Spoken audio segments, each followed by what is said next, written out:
Hi, I'm Zach from Visible Hand, and this is a training video for frontline staff, how to use Foresight to document behaviors for residents, to log safety checks, and to communicate with each other through the app. So the first thing you'll do is select the Foresight app from your mobile device, and then you will log in with your credentials.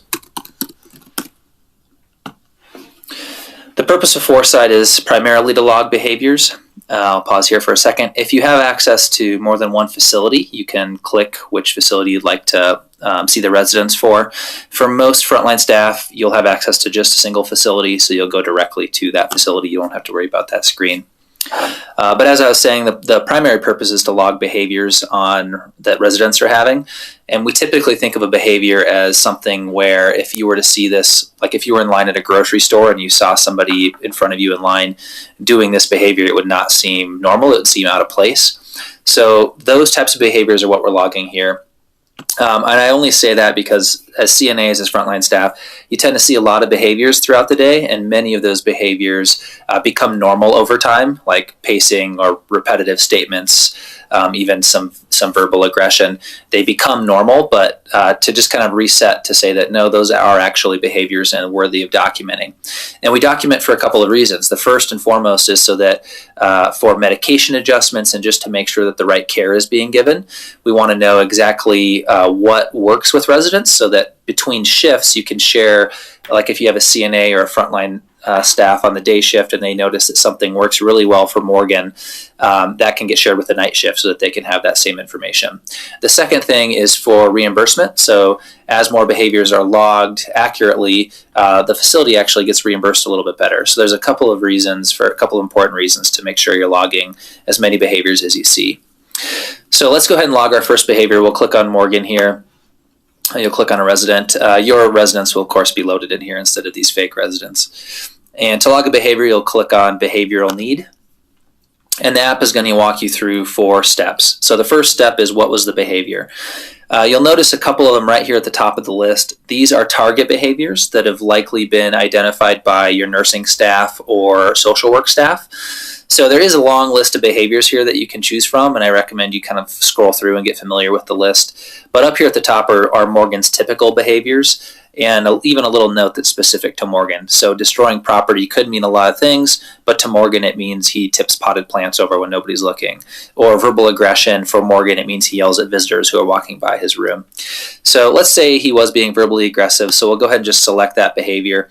You have the option to click multiple behaviors if it was a bigger event, but for this purpose we're just going to select that one behavior and hit next. This is step 2. Where did the behavior occur? Let's say it occurred in his room. There were, again, multiple options there you could select from. Interventions. So what did you do with the resident when they had that behavior? So this is an important step because we get to learn what works and what doesn't work. So I think we said he was being verbally aggressive. So let's say we did verbal redirection. So we just told Morgan to stop yelling at the visitors. So I'm going to click that one, and the app will ask you, did that make the behavior better? Did it have no impact, or did it make the behavior worse? And I just pause here to say, even if what you're doing is making the behavior worse, that's actually really good information to pass along to the other shifts. So that they know maybe to try something different next time. So we'll say verbal redirection made it better. So for instance, like laughter and joking maybe made it worse. So now the night shift or the next shift that comes in can say, you know what, Morgan doesn't react very well to laughter and joking. Let's go straight to verbal redirection. And again, you can do as many of these interventions as you want. There's also an option for other. So if you do something that's not on this list, you can select other and then type in what you did. So let me go ahead and do that. Whoops. So let's say took to bathroom or something like that. Save. And that made it better. Okay, so the final step here, step 4, what may have triggered the behavior. Sometimes you will definitely know what triggered the behavior, for instance, another resident or bathroom or agitation or something. Occasionally you won't know what triggered the behavior. You'll meet the resident and they'll already be having the behavior.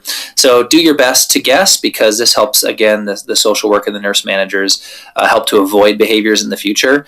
So we'll say maybe there was some hunger or thirst, and maybe some boredom. Again, you could put unknown or you could put other if you really don't know, but I would recommend taking your best guess here. and then we'll hit next. This is a summary screen. So at 3:14, Morgan was being verbally aggressive in his room. Here's what I did, interventions and how well they worked, and here are the triggers. Two things you can do on this screen, optional. One is adjust the time. So maybe this happened 5 minutes ago and you just were able to go back and get the phone. You can drag this back a few minutes. And then the other, I think, more important part is adding a note. So verbal aggression, maybe he wasn't yelling at visitors. Maybe he was actually yelling at another resident. So you'll type into this note section, say he was yelling at another resident. And imagine this will be on a cell phone. So if you're used to using smartphones, when you actually click into this text box, the keyboard is going to pop up from the bottom, and you'll have the option, if you want, to do voice to text.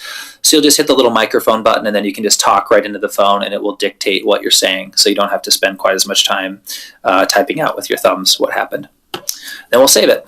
So that was how to do a behavior. I'm going to do another one really quick because this is a training video. We'll say that Ruby had some physical aggression.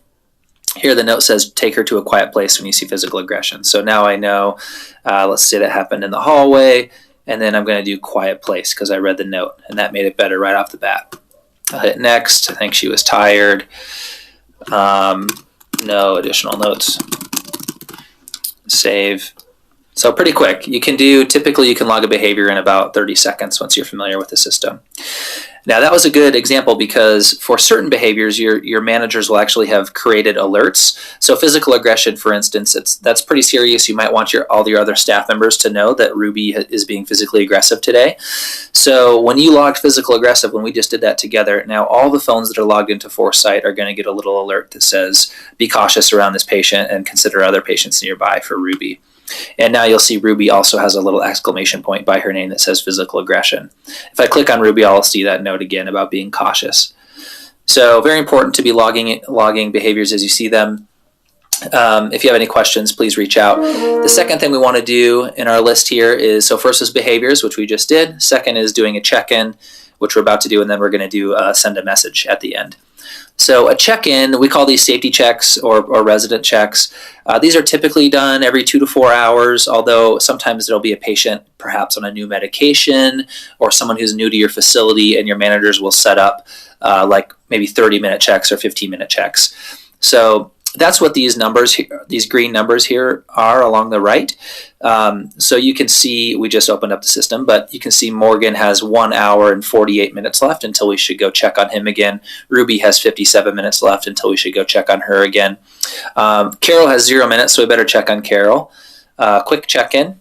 She's in the day room and she is socializing with peers. Next, save. So check-ins are supposed to be very quick. It's not supposed to take up a big portion of your day. Let's say Bruce is in the bathroom, and I think toileting is an option here. Actually, I don't see that. We'll have to add that one. So we'll say smoking in the bathroom, and I'll save that. So again, typically these are set to every 2 to 4 hours, so it should not be a big portion of your day, but it really helps the staff and the social workers and the physicians understand what the resident's baseline is. If they can look back and say, yep, we've been checking on Bruce for every 2 hours for the last few weeks, and he very rarely has a behavior. Then if he does have a behavior, we know that, oh, it's not that we weren't documenting, it was just that he really did not have behaviors before. So those are safety checks, and if a lot of times facilities will do those on paper, so this replaces those paper safety check sheets. All right, the final thing here is sending a message. So our system has built-in HIPAA-compliant messaging, which means you can use resident names and resident information in these messages. So you can see here I already have one message waiting, but I'll show you how to navigate in case you don't have a message in your inbox. You click on this menu and you go down to Messages. Perfect. So it works kind of like chat on your phones. You can start a new chat. You can do one-on-one chat. So maybe I just want to send a message to Bob. Hey, Ruby is being aggressive today. Watch out. So there, I just sent that off to Bob. He'll see it. It'll pop up on his phone. Very similar to how we have this message in our inbox. I'll go ahead and see what message we have. Here it's in bold. This is actually a group chat, so there's 2 people, Zach and Sally. Hey, Bob lashed out at staff today. We should increase his safety checks. Sounds good. I agree. Oops, spelled that wrong. So this is a three-way group chat. This is great for if you need help during the day. You can send somebody a chat. Also, if you just want to like leave a message for the night staff that's coming in to say, hey, you know, watch out for Bob, or watch out for Susan, or Clint needs a little extra care tonight. It's a good way to communicate between shifts. Your managers will also be on the chat platform, so you can message your managers as well.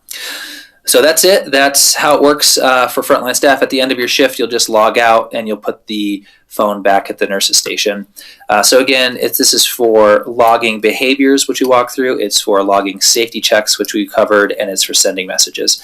Please reach out to any of us at Visible Hand. I think we actually have our chat right here in the support part. So helpdesk@visiblehand.io, or feel free to call this number if you have any questions.